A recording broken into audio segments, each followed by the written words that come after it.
Congresswoman Nicole Malliotakis, Republican from New York, joins us now. If you make cuts in Medicare, I use the word cuts advisedly because I know it's not a cut. It's not, you're not going to deprive beneficiaries of any payments. You're going to get rid of waste and fraud. But if you do that, the Democrats will come right at you and say, you are gutting a vital program for seniors. How are you going to counter that? Yeah, the dishonest Democrats will look at every opportunity to fearmonger, and that is a terrible thing about what they're doing. They're actually trying to scare seniors, scare our most vulnerable citizens into thinking that their benefits are going to be taken away. But the reality is, when you combine these two programs, Medicare and Medicaid, we're talking about $100 billion a year. $1 trillion over the course of 10 years could be saved just going after the waste, fraud, and abuse. And what does that do? It not only saves the taxpayer money, it actually preserves those programs for the people who they were intended for, our seniors, our disabled, children with disabilities, our most vulnerable citizens. So the Democrats want to continue to advocate for the fraudsters who are taking advantage and finding loopholes to bilk the programs. That's their problem. But we're going to respect the taxpayers, we're going to respect our seniors and our vulnerable citizens and make sure that these programs are running efficiently and that they're going to be there in the long term for them. I want to talk about the feud between Elon Musk and President Trump. Do you think they can patch it up? Because it was pretty vicious in the middle of the night. It certainly has escalated, Stuart.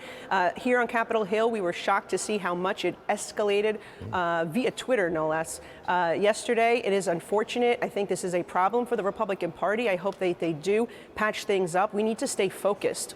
We cannot allow for us to be split in any way. We need to remain focused on passing the One Big Beautiful Bill. And Elon is wrong about the One Big Beautiful Bill. It is a good bill. It is balanced. It actually focuses for once on the hardworking taxpayers, the middle-class families, the senior citizens who have been forgotten by government for so long. Maybe he was looking for something more for the billionaires, but we were actually focused on the middle class here, and we did it in a respectable way that also saves significant money in the long term, but also preserves important programs that our seniors and most vulnerable citizens rely on. Look, I think Musk's statements will encourage Republican senators to vote for the big, beautiful bill. What do you say to that?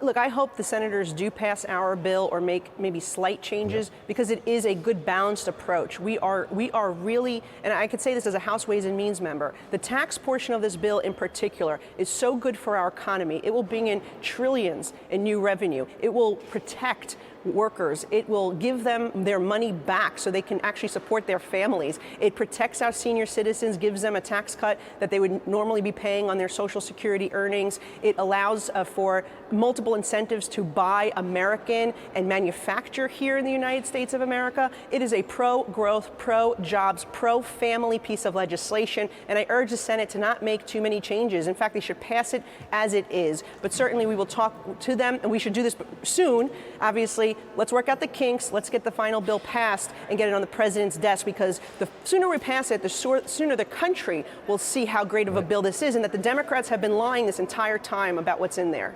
I just want to talk quickly about the seizure of fentanyl at the border. It is way, way down. Is that because, look at that, there's 1,700 pounds in 2024, you're down to 700 pounds in 2025 so far. Okay, that's way down. Is the cutoff because the border is secure? How did this happen?